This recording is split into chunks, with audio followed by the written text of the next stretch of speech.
La Fresh Morning.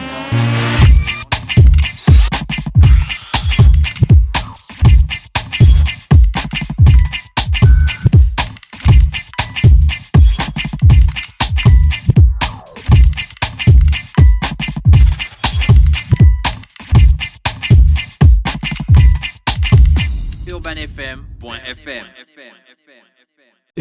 Urban FM. Découvrez et apprenez Urban FM. C'est la première radio urbaine au Gabon. Urban FM, c'est aussi une équipe de jeunes dynamiques à votre écoute pour vous satisfaire. La recherche d'une qualité de son parfaite, de nouvelles techniques de communication. Urban FM, c'est une nouvelle manière de voir et de faire de la radio. Grâce à Urban FM, vous n'écouterez plus la radio de la même façon. Entrez dans l'univers Urban FM 104.5, la station urbaine.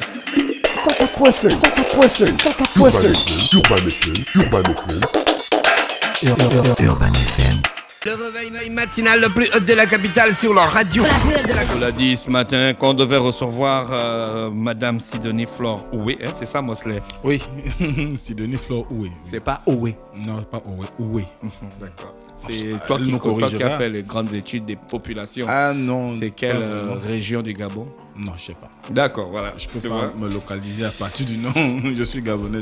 Gina, tu connais Madame Sidonie Flore Oué? Oui, bien sûr. Je pense que c'est sa radio déjà. C'est un peu comme Monsieur Fridolin. C'est des invités qui passent tout le temps ici. Donc on est déjà habitués. Territoire. Eh oui, monsieur, un territoire aussi. Quoique ça fait longtemps quand même. Aujourd'hui, nous allons parler de la vulgarisation et la sensibilisation sur les droits acquis de la femme gabonaise, de l'indépendance à nos jours. Le cas de la polygamie. Madame Flore, bonjour. Bonjour. Merci d'avoir accepté notre invitation ce matin. C'est un réel plaisir de vous recevoir. Le week-end s'est bien passé? Parfaitement. Alors, nous, on connaît déjà votre ONG et le travail que vous faites sur le terrain.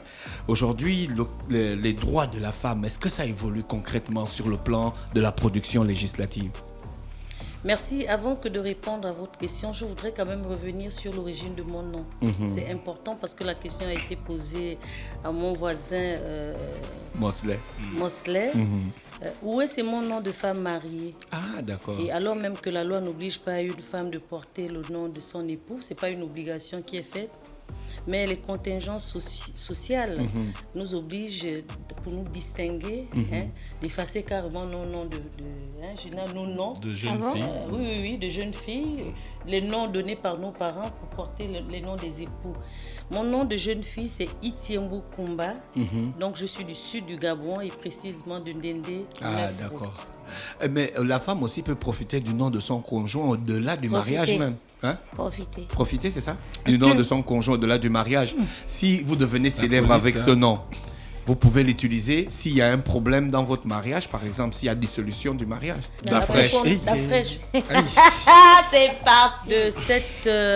Je comprends la profondeur de cette intervention, mais c'est plutôt l'homme qui profite de la femme. Puisque si la femme, du nom de la femme, enfin du travail de la femme qui auréole, qui rehausse son nom. Ah oui, je ne tout sais à pas fait, je vois. En quoi la femme profiterait, Gina? Moi, par contre, je voulais demander, étant donné que ce n'est pas une obligation, donc je peux me marier aujourd'hui et je continue à m'appeler Gina Nzengue. Bien entendu. Sans stress. Sans stress, no stress. Voilà, le cas de la présidente du Sénat, elle s'appelle Lucie Milebo Bousson. Après, on ajoute épouse Mboussou. Voilà. Ah, d'accord. Donc, il n'y a pas de problème. On met toujours en avant son nom de départ. Son nom. Sinon, ça dénature même, si vous voulez, l'acte de naissance. Dans notre acte de naissance, on vient ajouter le nom par la transcription, le nom de l'époux. Et d'ailleurs, c'est quasiment toujours pas fait. Mais on garde son nom de jeune fille. Ah, d'accord. C'est Itiembu Kumba, épouse. Pour la petite histoire, moi, j'avais été affectée en province au motif que, dans le cadre de mon travail, de ma profession, au motif que je ne portais pas le nom de mon mari, donc on ne savait pas que j'étais mariée. Enfin, j'ai dit, bon, ok, je vais vous offrir un scoop, je mets mon nom à l'écart et puis je vais m'appeler Oué. Et là, j'ai été repris par certains aînés qui m'avaient dit, mais écoutez, telle personnalité à une dame, est-ce qu'on appelle d'un machin, même au niveau au plus élevé de la nation. Bon, bref, on va revenir donc sur les droits. Est-ce que la position des droits, la production des droits évolue au sens des droits de la femme? Bien entendu, la question est naturellement positive. Lorsqu'on regarde un tout petit peu, je vais reprendre l'expression qui choque un tout petit peu, mais l'arsenal juridique, sur le plan national et international, on se rend bien compte que les droits de la femme évoluent. Il y a donc quelques conventions internationales qui sont insérées dans la Constitution pour en faire un bloc de constitutionnalité et qui font corps avec la Constitution, qui est la loi mère, la loi au-dessus de toutes les lois, d'accord? Donc, dès lors que ces conventions internationales, ces traités internationaux consacrés aux droits de la femme sont acceptés, c'est-à-dire ratifiés par le Gabon, incorporés dans la Constitution, c'est largement au-dessus des lois nationales. Je peux, si vous me permettez, je peux, entre autres, citer l'attachement donc de notre pays par la Constitution, par l'attachement à la Déclaration universelle des droits de l'homme, qui parle de la citoyenneté, donc l'égalité des sexes, l'égalité de tous les citoyens devant la loi. Il y a, entre autres, la Charte africaine de droits de l'homme et des peuples, qui vient encore renforcer cette égalité entre l'homme et la femme et qui a été ratifiée par notre pays. Il faut ajouter les conventions internationales relatives aux droits de l'homme et des libertés particulières, la Convention des droits politiques de la femme, adoptée en 1956, mais qui a été également ratifiée par notre pays. Il y a le Pacte international relatif aux droits civiques et politiques de 1966. Il y a la Déclaration de Mexico sur l'égalité des femmes et leur contribution au développement et à la paix, signée en 1975. Il y a la Convention sur l'élimination de toutes les formes de discrimination à l'endroit des femmes, ratifiée par notre pays. Alors, sur le plan local, on a vu des lois qui ont été prises par le Parlement, avec, en 1996, je prends une loi comme ça, sur la formation des partis politiques, où il est également admis aux femmes de créer des partis politiques. Ça, c'est sur le plan vraiment général, sur le plan politique. Et en interne, sur le plan social, on a vu des lois éparses sur la création des entreprises par les femmes, d'accord, la mise en place de certaines structures par les femmes en vue de leur autonomisation, l'autonomisation qui est une idée qui date de depuis longtemps. Il y a, entre autres, tout un arsenal sur le plan pénal, notamment le code pénal qui protège la femme dans le mariage, tout un chapitre consacré aux droits dans le mariage et des femmes en général, c'est-à-dire au niveau de la famille. Revenons un peu au cas du mariage, parce que dans l'intitulé que j'ai ce matin, on parle du cas de la polygamie. La polygamie, est-ce qu'il y a un bafouement des droits de la femme ? Ou bien il y a un renforcement de la protection de la femme? Ou que dit la loi sur la polygamie au Gabon? À l'avantage de la femme. À l'avantage de la femme, avant de parler des avantages, les avantages entre griffes que la polygamie peut produire à l'endroit des femmes, il est important de revenir sur la notion, la définition de la polygamie. C'est hyper important pour ceux qui nous suivent de savoir ce que c'est la polygamie. La polygamie, donc, est un mot grec composé donc de deux mots. D'une part, poly, je veux dire, qui signifie plusieurs, et gamie, qui signifie mariage. Donc, la polygamie, c'est plusieurs mariages. Plusieurs mariages qui peuvent être contractés par l'un ou l'autre des conjoints. Lorsque monsieur et madame vont devant le maire et choisissent pour option matrimoniale la polygamie, ça suppose que l'homme peut épouser plusieurs conjoints, la femme également peut épouser plusieurs conjoints. C'est ce que la polygamie signifie. Qu'en est-il au Gabon ? Quelle est la situation réelle du Gabon? La situation du Gabon est un tout petit peu, si vous voulez... différente? À interprétation. Ça prête à interprétation. C'est pour ça que avant de me consacrer ou me concentrer sur la question de la polygamie, il est important de revenir sur l'histoire. L'histoire nous révèle quoi?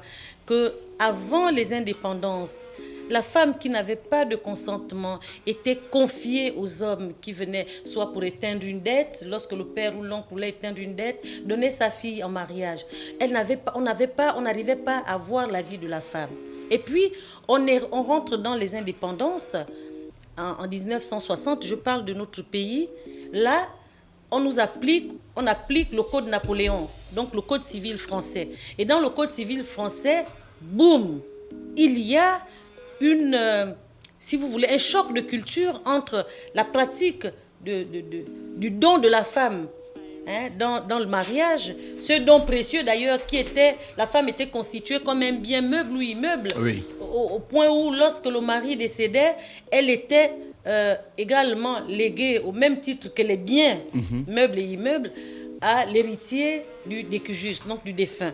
Mais là, avec le code Napoléon, on nous dit ah non, il faut désormais que la femme soit considérée comme une citoyenne à part entière, avec des droits et des obligations. Donc, son consentement compte pour la célébration du mariage.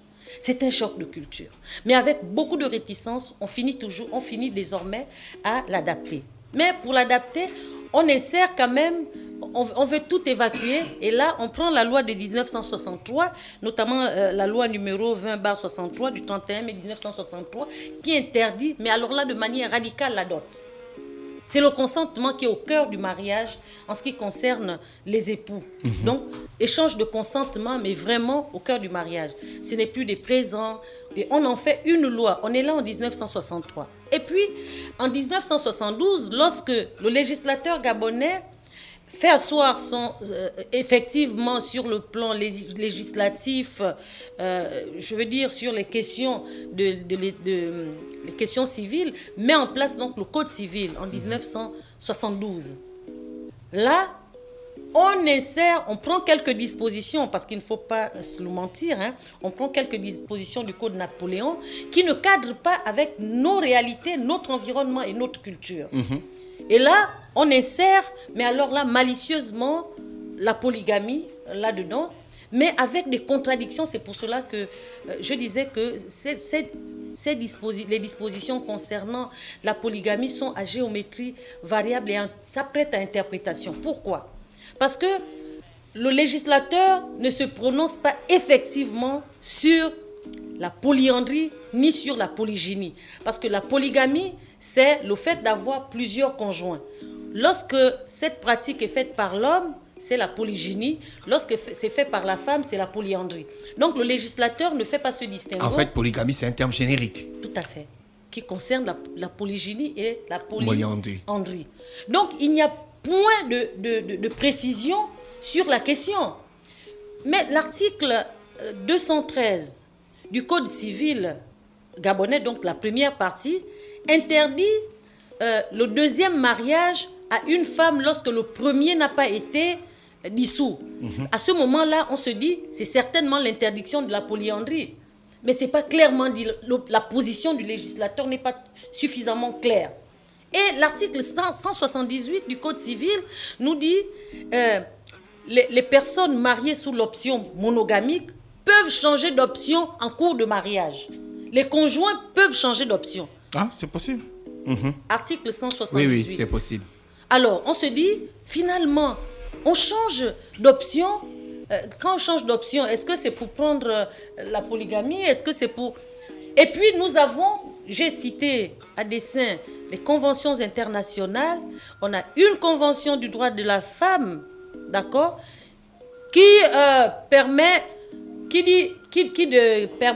donc à la femme, qui interdit formellement, mais alors là, formellement, la polygamie. Nous avons ratifié cette convention. Cette convention est largement donc au-dessus de la loi nationale. Comment est-ce que la loi nationale continue à exister? Comment la loi nationale continue à résister représentant du droit coutumier, Madame Oué, à une convention internationale? Nous sommes... moi, je raisonne en tant que juriste, d'accord? Une loi nationale ne peut pas résister devant une loi internationale. Si la loi nationale est contraire à la loi, à la norme internationale, le législateur a l'obligation de l'adapter. Je suis d'accord avec vous pour parler des pesanteurs de la culture, de la tradition, en ce qui concerne même la dot qui est tombée en désuétude. Parce que malgré l'interdiction, avec une loi concernant l'interdiction de la dot, nous constatons que les parents ou alors les familles continuent à pratiquer la dot, alors qu'il y a une loi qui Mais condamne. Madame Sidonie, même ceux qui sont censés faire respecter la loi, ils vont donner la dot pour leurs femmes. Même ceux qui s'asseyent au Sénat, au Parlement, enfin partout, tout le monde donne la dot. Même les profs de droit qui enseignent ça. Voilà, et tout le monde donne la dot. Celui sous lequel on avait pris cette loi en 63, notamment le président Léomba a fait marier sa fille sur le droit coutumier. Tout à fait. Et c'est pour cette raison que je dis que cette loi est tombée en désuétude. Quand ça tombe en désuétude, qu'est-ce qu'on fait? Le Parlement doit prendre un texte pour dire désormais la dot est admise. Et à ce moment-là, la loi antérieure, d'accord à la nouvelle loi, ne doit plus s'appliquer. Et là, vous vous appuyez un tout petit peu sur ce que disait par exemple Madame Honorine Nzebitegé, qui se battait pour qu'on reconnaisse le mariage coutumier comme faisant partie du droit, pour éviter des questions de succession souvent difficiles. C'est un combat partagé. Et c'est d'ailleurs l'une de mes sources. L'une de mes références, Madame Honorine Nzebitegé, qui a consacré toute sa vie, elle est magistrat, juriste de formation, magistrat, qui a consacré toute sa vie à faire éclore les droits de la femme. Mais qui, plus que les femmes, peuvent se battre pour l'exercice de leurs droits. Elle s'est battue, elle se bat, elle continue à se battre. Et nous, à ses côtés, pour dire qu'on prenne position, parce que lorsqu'on sillonne le pays, on se rend compte que les mariages les plus récurrents, les plus fréquents, ce sont les mariages coutumiers, à côté donc des mariages civils. Mais pourquoi ne pas reconnaître ce mariage-là avec les mêmes effets que le mariage coutumier? Parce qu'il n'a pas grande valeur, le mariage coutumier. Il n'a pas de valeur sur le plan, sur le plan du droit moderne. Oui, le droit moderne, donc le droit légal, ça ne produit aucun effet à l'endroit de la femme. Aucun effet, je veux dire, à l'endroit de l'homme également, puisqu'il ne peut pas hériter de sa femme si la femme décède, inversement. La femme ne peut pas hériter de l'homme si l'homme décède avant elle. Donc, quels sont les droits que l'on peut retrouver dans la polygamie? Voilà la question fondamentale. Est-ce qu'une dame qui a accepté d'être mariée sous l'option polygamique, qui est querellable d'ailleurs, est-ce qu'elle a des droits? Mais naturellement qu'elle a des droits. Elle a des droits parce que si la polygamie n'est pas encore effective, d'accord, que monsieur et madame vont devant le maire, célèbrent le mariage, choisissent l'option polygamique, mais ils ne sont qu'à deux à ce moment, la même loi prévoit que l'homme doit requérir l'autorisation de son épouse avant de convoler en noces avec une autre personne. Mais attention, ceux qui se permettent d'aller voir, d'aller entretenir des relations non protégées par le droit, sont exposés à des poursuites pénales sur le fondement de l'adultère. Bien qu'ayant choisi l'option polygamique, si il va ailleurs, eh bien, s'il va chercher d'autres femmes, donc des amantes, la dame de la maison est tout à fait en droit de porter plainte pour adultère. Et à ce moment-là, les personnes peuvent se retrouver en prison. Mais Madame Moué, est-ce que la polygamie est un frein à l'émancipation de la femme? L'avis que je vais vous donner n'est pas un avis de Madame Moué, c'est un avis qui est partagé par pratiquement les membres du Salon de la femme. Ce n'est pas un frein, mais ça constitue l'une des causes des violences morales vécues par les femmes. Mais ça peut également constituer un frein sur le plan économique à l'endroit de l'homme. Parce qu'au nom du traitement égalitaire de toutes les conjointes, il sera obligé de redoubler d'efforts. Sous l'ancien temps et des interventions sourcées, on a appris que l'homme avait plusieurs femmes pour agrandir un tout petit peu ses revenus parce que chacune apportait. Mais aujourd'hui, c'est l'homme qui est le chef de famille. Une notion d'ailleurs qu'il faudrait regarder et traiter avec beaucoup de prudence et beaucoup de pugnacité pour rester dans le contexte de l'égalité de tous les citoyens devant la loi. Je ne sais pas ce que le chef vient faire d'ailleurs en Côte d'Ivoire. Il n'y a pas de chef de famille. Ce n'est pas l'homme qui est chef de famille. Les deux sont sur le plan égalitaire. Les deux sont égaux devant la loi. Il faut bien quand même un représentant légal de la famille, Madame Oué. Mais le représentant légal, c'est l'homme ou c'est la femme, ça dépend de la situation. Un superviseur du foyer. Ça peut être l'homme comme ça peut être la femme. Dans une classe où il faut un superviseur. Je me mets dans l'esprit du législateur. Moi, je suis un féministe. Non, je suis quand même membre de FEMAC. Je suis d'avis avec ces interventions parce qu'il révèle tout ce que les gens pensent, tout ce que certains hommes pensent. Les hommes sexistes, qui estiment que le sexe dominant... ils sont nombreux au Gabon. Le sexe dominant, c'est le sexe de la femme. Donc, je voudrais dire à ces femmes-là qui taisent cette pratique où les hommes leur disent, écoute, tu as choisi l'option polygamique, donc je peux toujours aller faire ce que je veux à l'extérieur parce que à tout moment, ce n'est qu'une option. Ce n'est qu'une option qui ne peut être levée qu'avec l'autorisation de la femme. Savez-vous qu'en 1989, lors donc, de la deuxième sortie du code, la deuxième partie du code civil, ils ont voulu enlever l'autorisation par l'information. C'est-à-dire qu'un homme qui est marié sous l'option monogamique, lorsqu'il va qu'on voulait en seconde noce. Il informe simplement. Et c'est ce qui a fait, c'est la fameuse loi Nzouba. Voilà, c'est ce qui a fait un lever de bouclier de la part des femmes pour dire, ah non seulement vous nous imposez la présence d'une autre personne, c'est un choc psychologique, mais en plus, au lieu de notre autorisation, parce que la femme était une conseillère, d'accord, a été toujours une conseillère. C'est pour cette raison que le législateur a pensé qu'il fallait l'autorisation de la femme avant d'aller prendre une autre femme. Maintenant, c'est l'information. Arrêtons tout cela et ça a été net stoppé. Mais Madame Oué, comment vous faites pour vulgariser, vous, le Salon de la Femme, ces informations au niveau des femmes et quelles sont les voies de recours pour les femmes? Parce que les femmes ne rentrent pas dans leurs droits totalement. Il y a des femmes qui se font marginaliser, qui des fois connaissent la loi, mais qui n'ont aucune voie de recours. Comment à la police, au commissariat, un policier dit à une femme, c'est ton mari, allez-y régler ça. Le mari a fini de la bastonner copieusement. Comment l'auxiliaire de justice peut dire à la femme, il faut aller à la maison, aller régler ça avec le mari? Celui qui dit ce genre de choses à une femme doit mettre à jour son logiciel intellectuel. Mais vous savez que ça se passe comme ça dans les commissariats. Bien entendu, c'est pour cela que je dis qu'il doit remettre à jour son logiciel intellectuel, son logiciel mental. Pourquoi ? Parce que lorsqu'il y a une infraction, un auxiliaire de justice n'a même pas à transiger. Quand il transige, il commet également une faute. Et c'est une faute qui peut être fatale pour lui.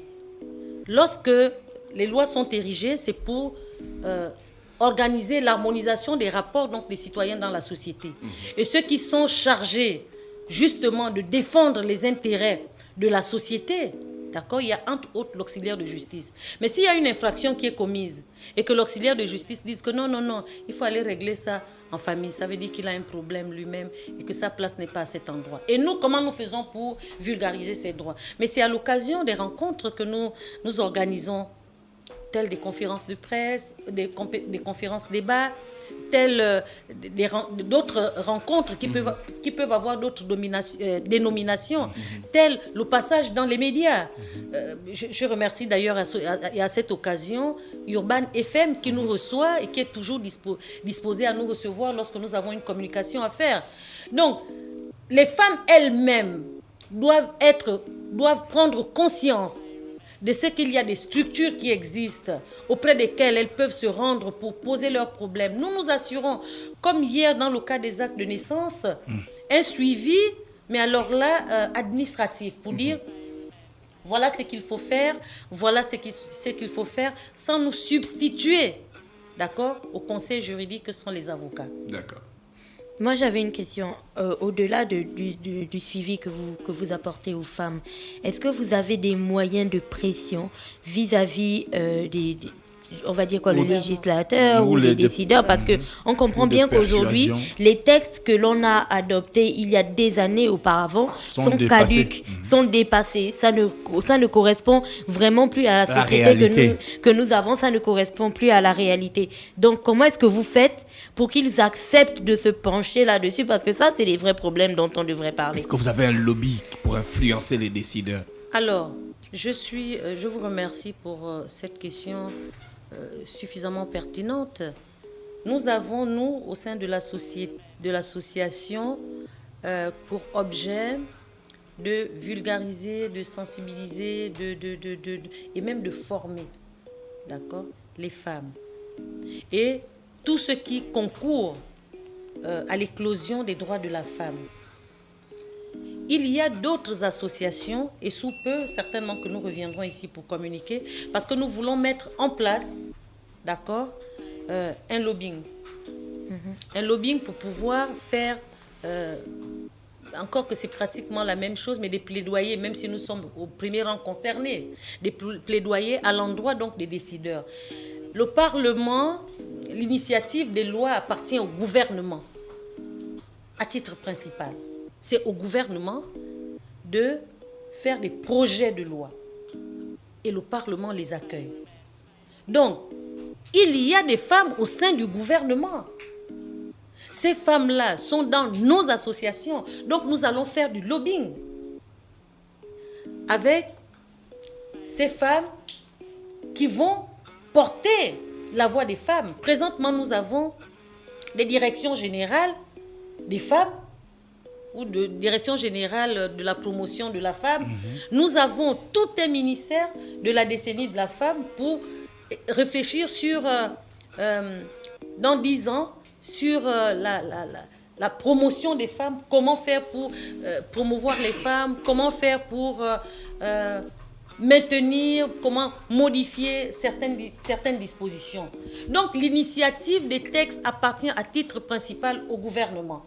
Nous allons utiliser ces femmes. Je voudrais, pour terminer sur cette question, dire que mais toutes les lois qui ont été faites à l'endroit des femmes, mais c'était une question de volonté politique. Les femmes ne se sont jamais battues, sauf dans le cas de la loi Nzouba, où il y avait des femmes et des hommes qui ont marché. Mais en dehors, la loi Nzouba qui a échoué, d'ailleurs. D'accord. Elle n'est pas en vie. Elle n'est pas passée. C'était un mort-né. Alors, donc, en plus de ce lobbying-là que nous devrions faire, il y a que les femmes elles-mêmes doivent se réveiller. Donc je disais que c'est une volonté politique. Tout ce que les femmes ont pu obtenir aujourd'hui en termes des droits a été l'œuvre des politiques. C'est une volonté politique. Ça voudrait dire que ce sont les femmes qui étaient au sein des gouvernements, au sein des associations, une association qu'il faut saluer vraiment avec beaucoup de respect, où il y avait à l'époque Madame Okumba Agathe, Madame Boranso, Madame Djouassa, Madame Zebitege, qui était une association qui existait alors même que c'était strictement interdit d'avoir même les associations à cette époque pendant le parti unique. Donc c'est l'association des femmes juristes, où des femmes ont vraiment travaillé pour la promotion des femmes. En ce qui concerne la promotion de la femme, quel est le prochain événement que vous allez organiser pour communiquer avec les femmes? Nous avons en vue de mettre en place, je n'ai pas eu l'autorisation d'en parler, mais je vous dis en quelques mots, une rencontre de plusieurs associations, d'accord, pour cibler certains points et de faire du lobbying. D'accord.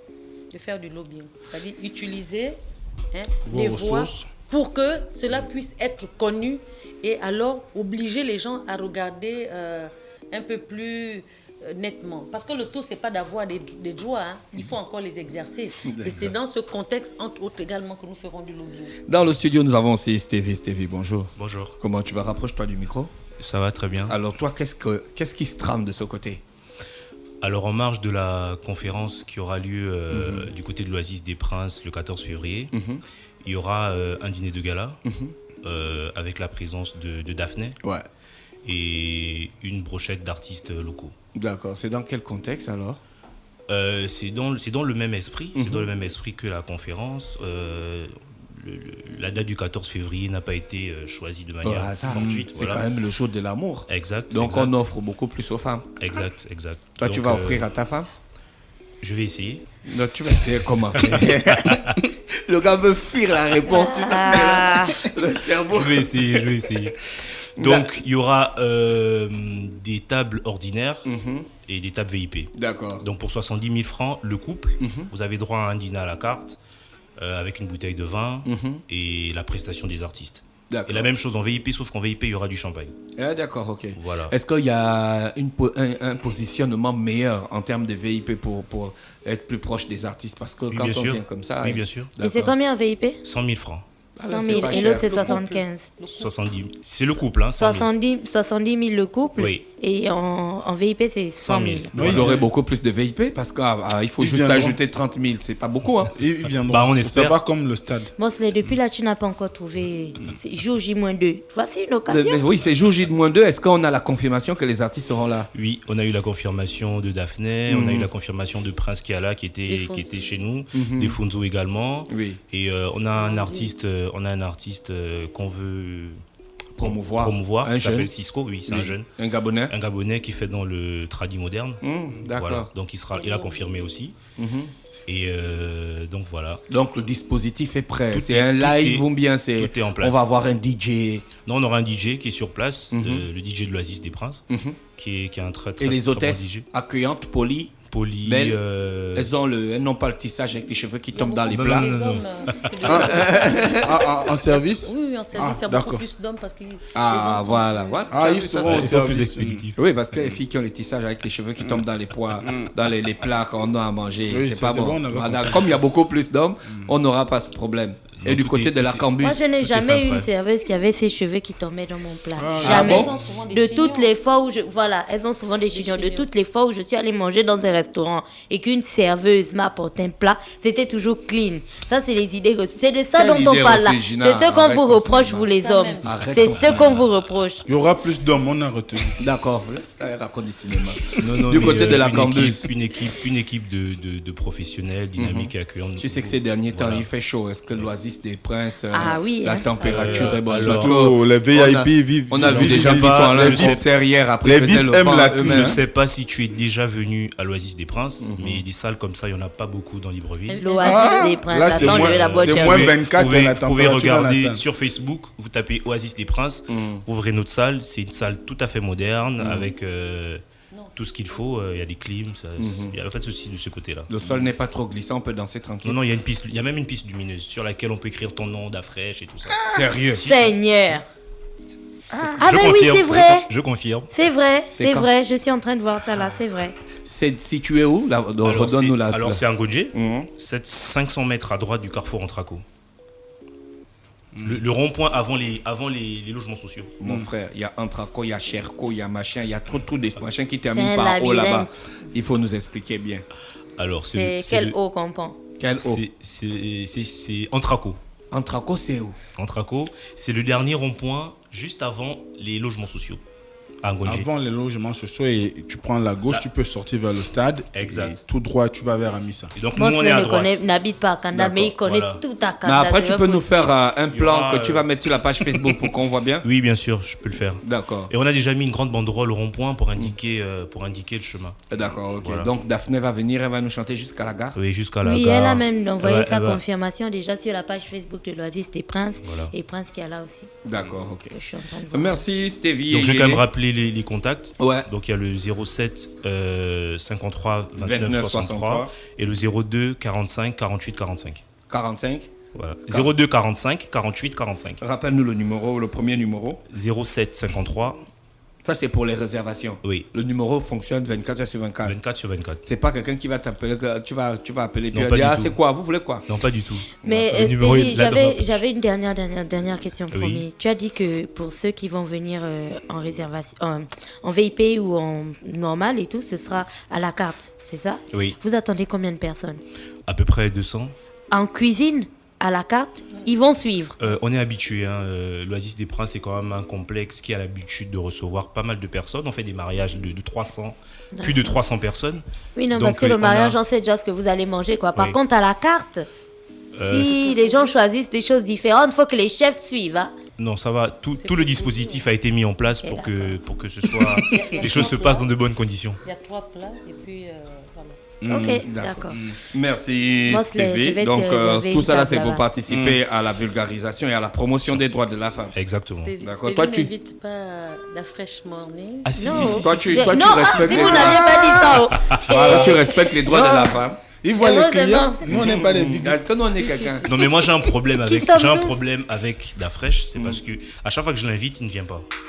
Et il ne me dit même pas qu'il ne vient pas. Non, bon, je viens. Donc, je te réinvite aujourd'hui. D'accord. Voilà. Il y aura, pas verbalement, quand même. Si, je passerai tout à l'heure avec des billets. Pour toi et pour toute ton équipe. Merci. Moi, je voudrais que vous pensiez également aux femmes de la maison, hein, s'il vous plaît. Bah, bien sûr, si je viens, c'est que je viens avec ma femme. C'est clair. Non, les femmes de la maison, Urban FM. Ah, d'accord, ok. Oui. Nous, on va venir avec nos maris. Elles vont venir avec nos maris. Merci. Si vous donnez 2 cartes pour les hommes, il faudrait 2 cartes pour les femmes de la maison. La parité oblige. oblige. On fera le nécessaire. Les droits, quoi. Il faut respecter la parité et les droits de la femme. Alors là, tu sais que check la grande, là, elle peut te faire un truc, là. C'est pas bon. Merci, Stevie, de nous avoir donné toutes ces précisions. Je rappelle que toutes les questions que je posais, c'était pour mettre les auditeurs dans le cadre réel, quoi, qu'ils n'aient pas affaire à n'importe quoi. Exactement. Ok. D'accord, donc ils seront tous du côté de l'Oasis des Princes. Rappelle-nous la date. Le 14 février, à partir de 20h. Jour J-2. Ok. Merci, Madame Sidonie Floroway. Merci d'avoir accepté notre invitation. C'est toujours un plaisir de vous recevoir dans l'Uda Fresh Morning. On vous souhaite de passer une belle journée. C'est un honneur d'être parmi vous et de me recevoir chez vous. Alors, je voudrais dire un dernier mot aux femmes. Femme, connais-tu tes droits? Sinon, si la réponse est non, alors viens avec nous, rejoins-nous le 14 février 2018 à l'Oasis des Princes à partir de 10h. Nous allons parler des questions d'abandon de famille. Alors là, de polygamie mal gérée, mal digérée, des souffrances morales. Nous allons parler de l'autonomisation des femmes. Mais il y a une fourchette des droits que nous avons préparée pour vous et avec un suivi après la conférence débat. D'accord. Merci. C'était donc Sidonie Floroway qui était avec nous ce matin sur les 104.5 Urban FM, la station urbaine dans l'Uda Fresh Morning, le réveil matinal, le plus haut de la capitale sur la radio.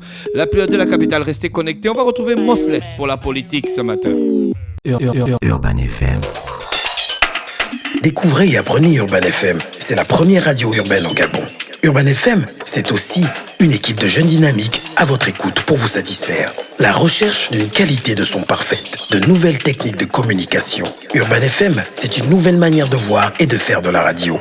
Grâce à Urban FM, vous n'écouterez plus la radio de la même façon. Entrez dans l'univers Urban FM 104.5, la station urbaine.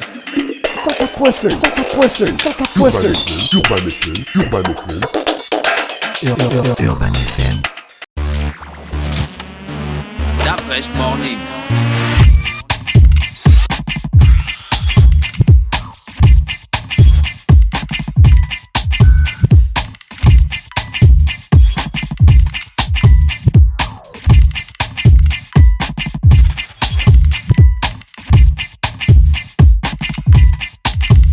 UrbanFM.fm